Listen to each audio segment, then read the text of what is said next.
पहिल्यांदा तर या लोकांचा भारतीय संविधानावर आणि भारतीय न्यायव्यवस्थेवर विश्वास नाही। भारतरत्न डॉक्टर बाबासाहेब आंबेडकरांनी जे संविधान लिहिलं त्या संविधानाने जो निवडणूक आयोग तयार केलेला आहे त्या निवडणूक आयोगाने 4 पत्र यांना दिले की तुम्ही जे सांगता ते येऊन इथे शपथेवर सांगा। का हिम्मत नाही यांची? का हे जात नाही तिथे? का पुरावे देत नाही? रोज खोटं बोलायचं आणि पळून जायचं, पळपुटे लोक आहेत, यांच्याजवळ काहीच नाही आहे।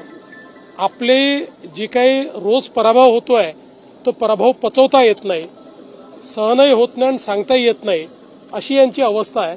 म्हणून अशा प्रकारे ते वागतात। उद्धव ठाकरे असं म्हणाले की मुख्यमंत्री हे चोरांचे सरदार आहेत।